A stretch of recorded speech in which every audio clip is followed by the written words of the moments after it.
Contract pipe की जीवनसाथी भाग 21. अन्वी आणि आर्यन दोघं गाडीत बसले आणि मॅचसाठी निघाले. आज तिला डॉक्टरांनी मॅच खेळायला परमिशन दिली होती आणि आर्यनने प्रॉमिस केल्याप्रमाणे तो सुद्धा मॅचला येत होता. अहो हां बोल, पण अगोदर सीट बेल्ट लाव. म्हणत तिने सीट बेल्ट लावला. आता बोल. अहो तुम्ही असं येणार आहात, ते पण मॅच बघायला? हो का, काही प्रॉब्लेम आहे? यात चांगला तर दिसतोय ना मी. आर्यन कोणी फॉर्मल घालतं का? काही पण. ती तोंड वाकडं तिकडं करत म्हणाली. मग सगळे तुमचं मॅच सोडून मलाच बघत बसतील. तो हसत म्हणाला. भारी जोक होता हा. ती नकली हसत म्हणाली. मिठू, माझ्याकडे असलेच कपडे आहेत, दुसरे मी वापरत पण नाही. म्हणून मी तुमच्यासाठी घेतलेले टी शर्ट दिलं नाही तुम्हाला. काय तू घेतलं? ते पण कधी? हां म्हणजे घेतले होते मी तेव्हाच, जेव्हा मी मार्केटला गेले होते जय आणि अंजूसोबत. मग मला कधी देणार? कधी घेतलं आहेस? ती नाराज होऊन म्हणाला. तुम्हाला आवडणार नाही म्हणून दिलं नाही. मरून कलरचा आहे. तुम्ही तर ब्लॅक व्हाईट टी शर्ट घालता रोज, म्हणून दिलं नाही. ती तोंड बारीक करत म्हणाली. आर्यन म्हणाला, घरी गेल्यावर दे आणि आता यावर काही कारण सांगू नकोस. हां तुम्ही घरच्यांना काय सांगितलं कुठे गेलात म्हणून? अन्वी त्याच्याकडे बघत म्हणाली. हां म्हणजे आई सकाळी नाश्त्याला मी नव्हतो ना, म्हणून मला फोन केला होता. मी म्हणालो की कामासाठी आहे बाहेर म्हणून. नाही आहे घरी 2-3 दिवस. झालं तेवढंच विचारून ठेवून दिलं फोन. खरं सांगितलं नाही ना? छान झालं. नाहीतर मला बोलवून घेतलं असतं. अन्वी हसत म्हणाली. इथेच उतरू, आपण रॉबिन कार पार्क करेल. आर्यन सीटबेल्टला काढत म्हणाला. हां ती उतरणार तोच आर्यनने तिचा हात पकडला. काय? आज तुला जिने त्रास दिला आहे. तिचा खेळाचा शेवटचा दिवस आहे. तर मला वाटतं तू तिच्या कायम लक्षात राहायला हवा असं खेळ. आर्यन तिचे दोन्ही हात हातात घेत म्हणाला. आर्यन आता असं नाही ना की तुम्ही मेघाचं करिअरच बंद केलं. अहो प्लीज जाऊ दे ना, कुठे ती मला कायम भेटणार आहे? आणि मी तिला हरवलं म्हणून तिने माझ्या ज्यूसमध्ये काहीतरी मिक्स केलं होतं. तुम्ही काय एवढं सिरियस घेताय? आर्यन म्हणाला. नाही, तिने तुला त्रास दिलाच कसा? आणि खेळाडू आहे ना, हार जीत आपण ॲक्सेप्ट करायलाच हवं. असं दुसऱ्यांना त्रास देऊन काही होत नसतं. पेशन्स नसतील तिच्यात तर तिच्या खेळून फायदाच नाही आहे. आणि फक्त तिला महाराष्ट्र आणि कर्नाटकमध्ये कुठे खेळता येणार नाही. ओके आर्यन, तुम्ही ना कहर आहात. बरोबर सापडली तुम्हाला तीच आहे ते. माणसं लावलीत का माझ्या सगळे? अपडेट देताय माझे? आणि त्या दिवशी तुम्हाला कसं समजलं मला काय झालं ते? अन्वी डोळे बारीक करत म्हणाली. आर्यन म्हणाला. अगं काय झालं, मला तुझ्याशी बोलायचं होतं म्हणून मी फोन केला आणि तुझ्या फ्रेंडला विचारलं. मग तिने सांगितलं तुला काय झालं. हॉटेलचा पत्ता पण सांगितला. मग आलो भेटायला. ओके ठीक आहे, घाबरू नका एवढं मला. चला आता नेहाचा कॉल येतोय. ती फोन बघतच म्हणाली. हां पण आर्यन. काय? पण सगळ्यांना माहिती नाही आहे तुम्ही कोण आहात. तर तुम्ही आता इथून उतरल्यावर सगळे बघायला आलेले जिथे आहेत तिथेच जा. फक्त तुमचं ID दाखवावं लागेल, कारण मुलींची मॅच असल्याने रूल्स आहेत आणि मी इथून चेंज करायला जाते. डायरेक्ट मॅच संपली की गाडीत इथूनच भेटू. ओके चालेल. असं म्हणून त्याने तिला मिठी मारली. तिने पण हसत त्याच्या भोवती हात घुंपले. All the best. त्याने असं म्हणत तिच्या कपाळावर किस केलं. धन्यवाद. ती दात दाखवत म्हणाली. चल. असं म्हणत तो तिच्यापासून लांब झाला आणि गाडीच्या बाहेर उतरला. ती पण बॅग घेऊन उतरली. अन्वी म्हणाली. आर्यन, तुम्ही नाश्ता केलाय ना? नाहीतर तिथे कॅन्टीन असतं, तिथं भेटतं. मी जास्त नाही केला, आपण मॅच झाली की खाऊन जाऊ. हां ठीक आहे, बाय. तो तिच्या डोक्यावर थोपटत म्हणाला. जाऊ मी? ती गोड हसत म्हणाली. त्याने होकारार्थी मान हलवली आणि ती निघून गेली. हॅलो, हां सर. रॉबिन, तू परत जा आणि अन्वीसाठी ज्यांना ठेवलं आहेस ना त्यांना समजाव. तिला जर समजलं ना तर मी काय करेन. आणि एक फाईल जी तुझ्या कारमध्ये आहे तेवढी आणून दे. मी उद्याच परत बँगलोरला जाणार आहे. तर तिथल्या ऑफिसमध्ये काही सांगू नकोस. सरप्राईज व्हिजिटसाठी जातोय. साईडवर काय चालू आहे समजत नाही आहे, फक्त तू अपडेट घेऊन ठेव आणि मला मेल करणं.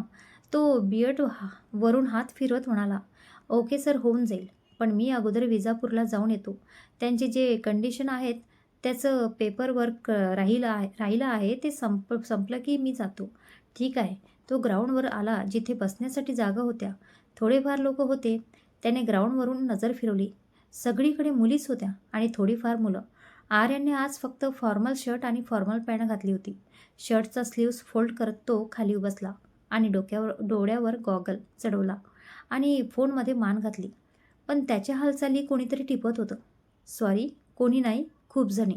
आर्यन जेव्हा आला त्याच्या अगोदर तिथं काही मुली बसल्या होत्या, ज्यांची मॅच झाली होती आणि मुली घोडक्यात बसून मॅच बघत होत्या. आणि आर्यन अचानक येऊन त्याच्यासमोर बसला. त्याला समजलं नाही कोणी बघतं ते. मिठू यार, किती उशीर, चल आता. नेहा ती चेंजिंग रूममध्ये जवळ थांबली होती. अरे आलेच, ती लांबून हात करत म्हणाली. तोच तिचा हात कोणीतरी पकडला आणि ती मागे वळली. त्यामुळे तर समोर मेघा रागात उभी होती. आता काय काय आहे तुझं? अन्वी वैतागून तिच्या हातातून हात सोडवत म्हणाली. तूच माझी कंप्लेंट केलीस ना, मला बँगलोर टीममधून काढलं आहे आणि आत्ता यापुढे महाराष्ट्रात आणि कर्नाटकमध्ये होणाऱ्या मॅच मला खेळता येणार नाहीत, फक्त तुझ्यामुळे. कुठपर्यंत ओळख आहे तुझी? मेघा त्वेषाने म्हणाली. अन्वीने बॅगेतून सॅनिटायझर काढला आणि तिच्याकडे एकदा बघून तिने जो हात पकडला त्यावर ओतला आणि हात स्वच्छ केले. असं समज तुला तोंड दाखवायला पण जागा ठेवणार नाही, इथपर्यंत ओळख आहे. आणि चल सरक, आज तुझ्या लाईफची शेवटची मॅच आहे आणि आज तर जिंक माझ्यासोबत. अन्वी शांतपणे म्हणाली. मी ना आज तर हरवणारच तुला आणि खूप जास्त होते तुझं. ती बोट दाखवत म्हणाली. तुझं कसं माहिती आहे का? अळदी काय आणि फटके खाय, माच काय जाणार नाही आपला. अन्वी गालात हसत म्हणाली. मेघा काही न म्हणता निघून गेली. आता म्हणणारच काय ती? अन्वी असं म्हणल्यावर नेहा म्हणाली. अन्वी, मेघाची आज लास्ट मॅच आहे. हा तीच म्हणाली मला. तुझ्यासोबत जे झालं ते मेघाने केलंय का? हो. पण असं का केलं तिने? तुझ्या ड्रिंकमध्येच काहीतरी मिक्स केलं होतं. हो. काय केलं माहिती नाही, पण यांनीच तिला काढलं असेल. किती ती केअर बायकोची. नेहा तिच्या खांद्याला धक्का देत म्हणाली. चल लवकर, मला तयार होऊ दे, आज मला ती हरवणार आहे. मेघा का? स्वप्न बघ म्हण तिला. नेहा हसत म्हणाली. हां म्हणते, पण मला जाऊ दे. मॅच चालू व्हायला 5 मिनिटे होती. अनाउन्समेंट झाली होती. दोन्ही टीम आपापल्या पोझिशन घेत होत्या. अजून अन्वी आली नव्हती. आर्यन तिला आज पहिल्यांदा खेळताना बघणार होता. चेहऱ्यावरून जरी तो नॉर्मल वाटत असला तरी मनातून त्याला आज भयानक आनंद होत होता. म्हणून त्याने ऑफिसला इतके दिवस सुट्टी मारली होती. पहिलाच ती आजारी म्हणून तो पडत आला होता. पण आता त्याला बोनस म्हणून काय, तिला खेळताना बघता येणार होतं आणि सोबत तिच्या बँगलोरला पण जायचं होतं. तो जेव्हापासून मुली ग्राउंडवर येत होत्या तेव्हापासून त्याची नजर फक्त तिलाच शोधत होती. त्याला काल समजलंच होतं मेघा कोण आहे. त्याने तिला आज ग्राउंडवर ओळखलं. त्याची नजर फक्त इकडे तिकडे फिरत असताना एका साईडने अन्वी केसांची उरलेली वेणी घालून येताना दिसली. क्लबचा लोगो असलेला टी शर्ट, ब्लॅक शॉर्ट, केसांची पोणी आणि वेणी घातलेली, पण चेहरा सकाळच्या कोवळ्या उन्हात चमकत होता. बऱ्याचपैकी ती बरी झालेली होती. त्याने नीट पाहिलं तिला. चेहऱ्यावर तिच्या गंभीर भाव दिसत होते आणि ती कोचसोबत बोलत येत होती. तो दुसऱ्या रांगेत बसला होता. समोरची सगळी जागा मोकळी. अन्वीने पूर्ण ग्राउंडवरून नजर फिरवली आणि तिची नजर एका जागी थांबली. तिने आर्यनकडे पाहिलं. तो तर कधीपासून तिलाच पाहत होता. तिने हलके स्माईल केली. त्याने हाताने परत एकदा तिला ऑल द बेस्ट म्हणाला. ती परत हसली आणि तिच्या सांगितलेल्या पोझिशनवर निघून गेली. मॅच चालू झाली होती. पहिल्या राऊंडमध्येच अन्वीच्या टीमने पहिला गोल केला होता. अन्वीने फक्त स्माईल केली. मेघाकडे पाहून ती चरफडत होती. लास्ट राऊंड चालू होता. बॉल अन्वीकडे होता. लास्टचे 3 मिनिट राहिले होते. मेघाची टीम हरण्यात जमा होतीच, पण शेवटी तिला अन्वीला हरवायचं होतं. अन्वीने बॉलला जोरात किक करून एकीकडे पास केलं आणि पडत पडत पुढे गेली आणि त्या मुलीने परत अन्वीकडे बॉल पास करणार तोच मेघाने तिच्या पायातून बॉल काढून घेतला आणि अन्वीच्या नावाने आरोळ्या ठोकणारे शांत झाले. आता गेम पूर्ण मेघाकडे पलटला होता. तिने बॉल परत उलट दिशेने फिरवला होता. जसा गेम फिरला होता, अन्वी परत पडत पडत तिच्या मागून आली. सगळ्याजणी तिला घेरलं होतं, पण मेघाची पकड घट्ट होती. गोलकीपर अलर्ट मोडवर होता. आता समजलं होतं ती गोल करणारच म्हणून. अन्वी जागेवर न थांबता परत मागे गेली आणि गोलकीपरला इशारा केला, म्हणजे नेहाला. नेहा अलर्ट मोडवर होती. मुलीच्या घेरामुळे मेघा डगमगली. तिला वाटलं अन्वी बॉल हिसकावून घेईल, पण त्या गर्दीत ती नव्हतीच. ती मागे शांतपणे थांबली होती. मेघाने जोरात बॉल फिरवला आणि नेहाने मागे जाऊन दोन्ही हातात बॉल पकडला आणि सगळीकडे टाळ्या वाजू लागल्या. पण तिने त्याच वेळी बॉलला किक करून दुसऱ्या बाजूला उभे असलेल्या अन्वीकडे बॉल फेकला. आता तिच्या नादी लागणं म्हणजे तोंडावर पडणं. सगळ्यांना माहिती होतं. मेघा तिथून पळत येऊपर्यंत 1-2 जणींनी ढकलून तिने गोल पोस्टच्या उजव्या साईडला जोरात किक मारली आणि गोलकीपर उडी मारूनपर्यंत बॉल नेटला टच झाला होता. ते पण 3 मिनिटाच्या अगोदर. अन्वीने किक मारून तिथेच गुडघ्यावर बसली. अन्वी मेघाच्या तोंडी न लागता तिला तोंडावर पडलं होतं. आर्यनने अगोदर तिचं करिअर बंद केलं होतं. अन्वीने त्यावर शिक्कामोर्तब केला होता. तिच्या शेवटच्या मॅचला हरवून. सगळ्याजणी गोंधळ घालत होत्या, पण अन्वी खाली बसून होती. पण तिला खाली बसलेलं बघून आर्यन ताडकन उठला आणि पडत पडत ग्राउंडकडे निघाला. तो पडतच मैदानात तिच्याजवळ पोहोचला. तिला भोवळ आली होती. अचानक सगळ्याजणी तिच्याजवळ घोडका करून बसल्या होत्या. तो येईपर्यंत तो आला आणि पटकन त्याने सगळ्यांना बाजूला केलं आणि तिला हातावर उचललं. सगळे त्याला डोळे फाडून बघत होते. कोच, सगळ्या मुली, सगळेच. पण याची त्याला अजिबात पर्वा नव्हती. दिसत फक्त त्याला तीच होती. फक्त तिच्या चेहऱ्यावर हसू असणं मान्य होतं ना, की दुसरं काही. तो पटकन बाहेर आला जिथे गाडी पार्क केली होती. रस्त्यात तिला हाक मारणं चालूच होतं. त्याने पटकन तिला गाडीच्या मागच्या बाजूला बसवलं आणि गाडी तिथल्याच जवळच्या क्लिनिककडे वळवली. तिला डॉक्टर चेक करेपर्यंत त्याला काहीच सुचत नव्हतं. तोपर्यंत नेहा पण त्याच्या मागे मागे आलीच होती. त्याची घालमेल पाहून ती त्याला काहीच म्हणाली नाही. चुपचाप तिथेच थांबली होती. थोड्या वेळात डॉक्टर आले. डॉक्टर, काय झालं आहे तिला? मिस्टर, थोडा अशक्तपणा असल्याने ग्लुकोजची बॉटल लावली आहे. थोड्या वेळात काहीतरी खाऊ घाला. बाकी त्यांचे औषध चालू आहेत. तो डोस पूर्ण करा. आता तुम्ही भेटू शकता त्यांना.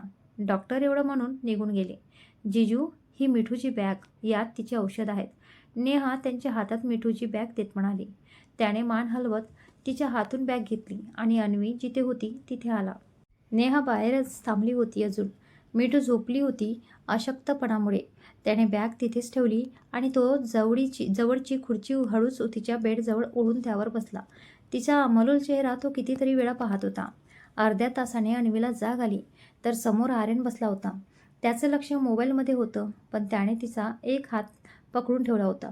तिने त्याने पकडलेला हात अजून थोडा दाबला. त्यामुळे त्याने तिच्याकडे पाहिलं. ती त्यालाच पाहत होती. त्याने फोन पॉकेटमध्ये ठेवला. उठून बसतेस का? तिने मान हलवली. त्याने तिला पकडून बेडवर नीट बसवलं. अन्वी, तू सकाळच्या गोळ्या खाल्ल्या नाही ना? तो शांतपणे म्हणाला. तिने नाहीत मान हलवली. इथेच राहू आपण. तू गोळ्या खाऊ नकोस. तो रागात म्हणाला. तुम्हीच राहा, मी जाते बँगलोरला. ती हळूच म्हणाली. ऐकू आलं मला. मी खाते औषध. आज गडबडीत विसरले असं, पण आता यामुळे मला काही खेळायला देणार नाहीत. त्यापेक्षा आपण आजच निघू बँगलोरला. कधी एकदा मी बाळाला बघते असं झालं आहे मला. तर व्हिडिओ कॉलवर पण पाहिलं नाही, कारण मला समोर पाहायचं आहे. आर्यन म्हणाला. जाऊयात, पण अगोदर कुठेतरी जेवण करू. तू पहिला आराम कर, मग निघू. असं पण इथून जास्त लांब आहे. आपण दोघं जायचं म्हणजे ड्रायव्हर नको कोण. ठीक आहे, चालेल. मी डॉक्टरांना चेक करायला सांगतो. तो तिच्या डोक्यावरून हात फिरत म्हणाला. असं म्हणून तो निघून गेला. तो निघून जाताच 0 मिनिटात नेहा दरवाजा उघडून आत आली आणि आर्यनच्या टेबलवर ठेवलेल्या फोनला घुरणारी अन्वी दचकली. अबे पागल मूर्ख, दचकले ना मी. अरे असं काय तुझी सवत नसल्यासारखं बघतेस फोनला? नेहा चेअरवर बसत म्हणाली. तू काय करतेस इथे मॅच सोडून? आणि मूर्ख बाहेर काय गोट्या खेळत होतीस का? अन्वी विषय बदलत म्हणाली. तू इथे पडलेली असताना मी जाऊन काय करू? आता तू जा आज बँगलोरला आणि थोडे दिवस एन्जॉय कर. जरा बाकी टेन्शन कमी घे आणि आराम कर. परत तुझं ऑफिस वगैरे चालू होईल, परत वेळ नसेल. नेहा काळजीने म्हणाली. काय यार, लहान आहे का मी? आणि असं झोपून काय करू मी? आता दादू आणि वहिनी काय काम करू देणार नाहीत. पण मला आलं टेन्शन आलं आहे गं. अन्वी सिरियस होत म्हणाली. काय झालं आता? अन्वी म्हणाली. अगं मी यांना पण चला म्हणाले सोबत. दादाला पण काल सांगितले, पण हे तेवढे दिवस तिथे ॲडजस्ट होतील का? याचं पण ऑफिसचं काम आहे, तोपर्यंत राहणार आहे ते. मी म्हणत होते हॉटेलवरच राहू. यांना फ्लॅटवर राहायला जमणार नाही आणि परत लोक असतील ना थोडेफार. तू आता काय सांगणार जिजूंना? म्हणजे हॉटेलवर राहू कसं म्हणणार? विचारून बघ. नेहा, काही गरज नाही आहे. मी ॲडजस्ट होईल, टेन्शन घेऊ नकोस. आणि तिथे कार्यक्रम आहे ना, तर तू असायला हवं. तू आत्या आहेस ना, मग तू महत्त्वाची आहेस ना? आर्यन आत येत म्हणाला. तो आला पाहून नेहा उठली. अहो, पण तुम्ही कसं राहणार? अन्वी अजून पण तयार नव्हती. आर्यन म्हणाला. माझं काम लवकर संपणार नाही. आपण एक काम करू, खूप लोक आले तर आपण आपल्या फ्लॅटवर राहू. ओके. जेव्हा लोक जास्त झाले तर कारण तेवढं माझ्याने ॲडजस्ट शक्य नाही आहे. अन्वी म्हणाली, ठीक आहे.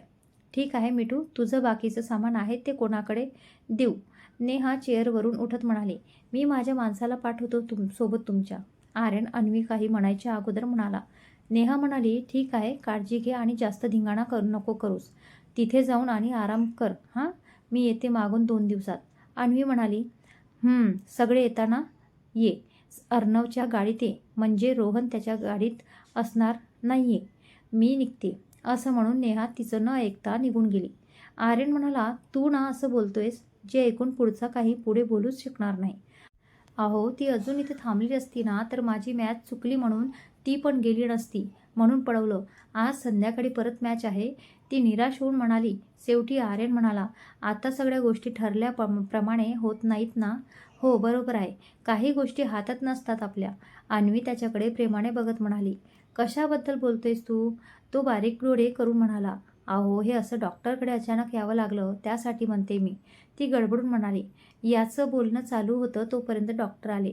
डॉक्टरांनी आर्यनला थोड्या इंस्ट्रक्शन्स दिल्या आणि मग आर्यन तिला घेऊन बाहेर आला आणि दोघे हॉटेलवर आले. अहो, माझं बाकी सामान, अन्वी रूममध्ये आल्या आल्या म्हणाली.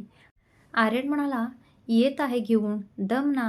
जा पहिलं फ्रेश होऊन ये, मी तुला जेवण मागवतो. मला साधं जेवण हवं आणि तुम्ही पण साधंच जेवण जेवा.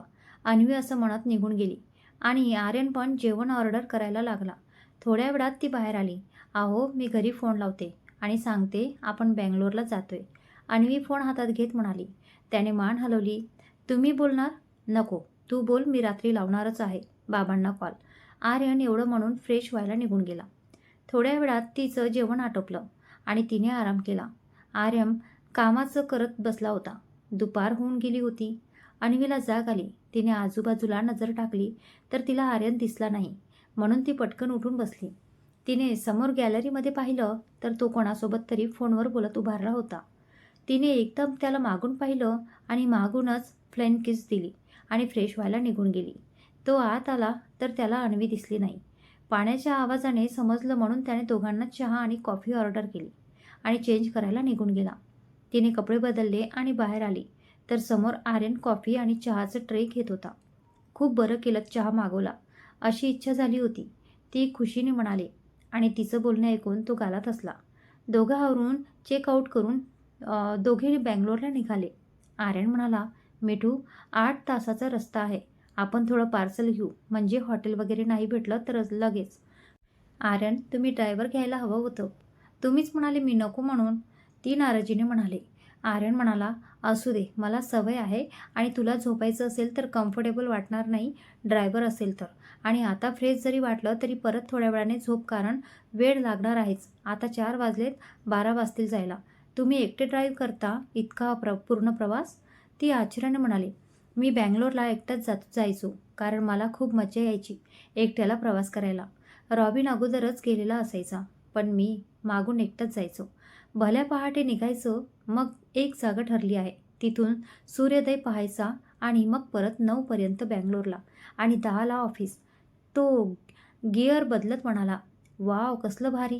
आपण येताना बघायचं का? ती एक्सायटेड होऊन म्हणाली. त्याने हसत मान हलवली.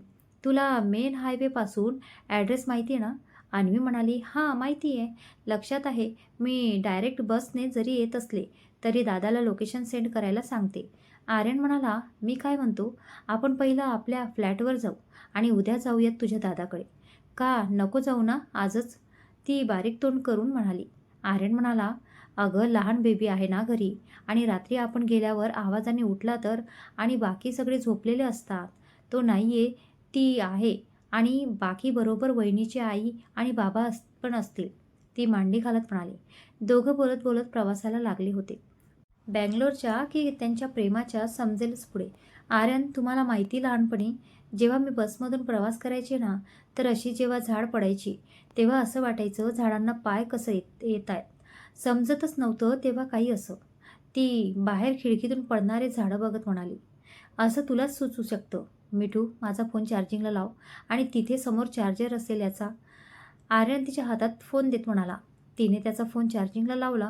आर्यन, आपण चहा प्यायचा, परत असं टोळ नाका असतो तिथे चहाच्या टपऱ्या असतात तिथे घेऊ, ती एक्सायटेड होऊन म्हणाली. आर्यन म्हणाला, मिठू बिलकुल नाही, आता 1 तास अगोदर झाला आहे, आत्ता नको. तिने मान फिरवली. आणि मी एक विचारू? तो थोड्या वेळाने म्हणाला. तिने त्याच्याकडे पाहिलं. सिरियस चेहरा झाला होता त्याचा. काहीतरी विचार करत होता तो. हा विचारा, तुझं लग्न जर दुसऱ्याबरोबर झालं असतं तर तू ॲडजस्ट झाली असती का? म्हणजे लग्न जर निभावावं लागलं असतं तर? हो, मी अगोदर ठरवलं होतं.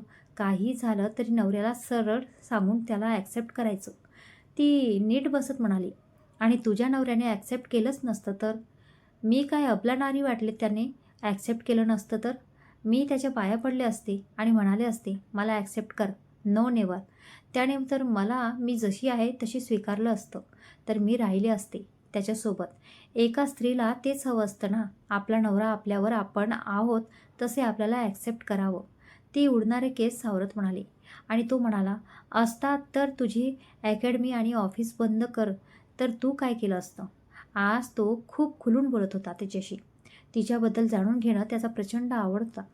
तिच्यामधील ती जी आहे तिने तिला कधीच बदललं नव्हतं कोणासाठी, ना ती कधी बदलणार होती हे त्याला समजलं होतं. आणि म्हणून ती त्याच्या मनात भरत होती कायमची, जे त्याला पण समजत नव्हतं. आणि तिला समजलं असून ती समजू देत नव्हती. पण तो तिला देणारा वेळ, अटेन्शन ती भरपूर एन्जॉय करत होती. काहीतरी लाईफमध्ये तिच्या नवीन अनुभव होता आणि त्याला पण जवळून अनुभवत होती ती. त्याचा मिळणारा सहवास ती एन्जॉय करत होती. ना भूतकाळाचा विचार करत होती, ना तिला येणाऱ्या दिवसांची. पण टिकणार होतं का तिचं हे सुख? आज ज्याच्यामुळे तिला आनंद मिळत होता, कधी न मिळालेले सुख उद्या त्याच्यामुळेच. मी मी हा कधी विचारच केला नाही, कारण मी तसं कधी करणारच नाही. आणि ज्या रस्त्याला मला जायचं नाही त्याबद्दल मी का विचार करू? ती खांदे उडवत म्हणाली. आणि मीच म्हणालो हेच तर. तुम्हाला काही वेगळी गोष्ट लागून पडते का? का पण तुम्ही तसं म्हणणार नाही माहिती मला. ती हसत म्हणाली. तुला असं का वाटतं? लोकांच्या स्वप्नासाठी तुम्ही तुमची स्वप्ने सोडू शकता, तर माझ्या स्वप्नांच्या का मध्ये याल? ती तशाच हसऱ्या चेहऱ्याने म्हणाली. तो तिला पाहत होता, गाडी चालवत चालवत. बरं ओळखते मला, तो सहज म्हणाला. ती काही न म्हणता खिडकीकडे तोंड करून बसली. तुम्ही एवढं का सगळं विचारताय? ती थोड्या वेळाने म्हणाली. काही नाही, सहज. मला तुझ्यासारखं तोंड पाहून लोकांना ओळखता येत नाही ना, त्यांच्याशी बोलावंच लागतं. तुम्ही पण शिकाल माझ्यासोबत राहून. ती नसलेली कॉलर उडवत म्हणाली. त्याने हसत मान हलवली. रात्रीच्या 12 वाजता दोघं आर्यनच्या फ्लॅटवर पोचले. 2 BHK फ्लॅट होता. चांगलंच आवरलेलं वाटत होता. आर्यन एवढं साफ कसं? मी सांगितलं होतं. नाहीस. सकाळचा नाश्त्यासाठी सामान आहे ना, नाहीतर सरळ तिकडे घरीच जाऊ. ती सोफ्यावर बसत म्हणाली. नाही, इथेच करून जाऊ. आपल्याला आता उठायला उशीर होईल. मग त्यांचा नाश्ता झाला असेल तर आपल्याला त्रास नको. आणि तिथे पण तुलाच करावं लागेल काम आत्ता. तो किचनकडे जात म्हणाला. तो गेला म्हणून ती पण आत गेली. हो, काकूंना होत नाही ना, आणि वहिनींना पण. अन्वी त्याच्यातून पाण्याचा ग्लास घेत म्हणाली. मिठू, तो ग्लास माझा होता, दुसरा होता ना. त्याचा ग्लास घेतला पाहून म्हणाला. तुम्ही घ्या तोच. ती ग्लास तोंडाला लावत म्हणाले. त्याने नाहीत मान हलवली. तू काही जेवणार आहेस का? नाही, नको. तुम्ही पार्सल घेतलं तेच अजून जास्त झालं आहे. आपण रूम शेअर करायची आहे का? 2 रूम असल्याने म्हणाली. मग आपण एकाच रूममध्ये राहतो ना? आर्यन, इथे सोफा पण नाहीये. मी दुसऱ्या रूममध्ये जाते. असं म्हणत त्यानेच एकताने दुसऱ्या रूममध्ये निघून गेली. सोफा कुठून आला मध्ये? आणि 2 दिवस तर एकाच बेडवर झोपत होतो ना? त्याला तिला असं म्हणायचं होतं, पण म्हणाला नाही. मनातच म्हणाला. आणि तो आत आला. त्याने बॅग तिथेच फेकली आणि फ्रेश व्हायला निघून गेला. अन्वी नसल्याने तो तसंच डोकं पुसत टॉवेल गुंडाळून बाहेर आला. त्याला दरवाजा उघडण्याचा आवाज आला आणि त्याने दरवाजाकडे पाहिलं तर अन्वी डोळ्यावर हात ठेवून होती. सॉरी, माझा टॉवेल चुकून तुमच्या बॅगमध्ये आला होता आणि तुम्ही नव्हता तर मी न विचारता आले. जाते मी, असं म्हणत ती पाठी वळली. थांब तिथेच. तो तिची नाटकं पाहून गालात हसत म्हणाला. हो हां. ती जागीच थांबली. त्याने बॅग उघडली आणि तिचा टॉवेल काढला आणि त्याचा ओला टॉवेल तिथेच ठेवला. तिला देणार जाणार तोच त्याला तिची मज्जा घेण्याची हुक्की आली. ती तसंच दरवाजात थांबली होती. तो तिच्या मागे आला. मिठू, हे घे टॉवेल. तो असं म्हणतच ती परत वळली तर तो तिच्यासमोर तसंच थांबला होता. तिने परत डोळे जोरात हाताने दाबले. अहो, कपडे तर घाला, कसं फिरत आहात? ती वैतागून म्हणाली. अगं, मी एवढं माझी मेहनत दाखवतोय आणि तू डोळे बंद करून बसली आहेस? म्हणजे उभारली आहेस? तो गालात हसत म्हणाला.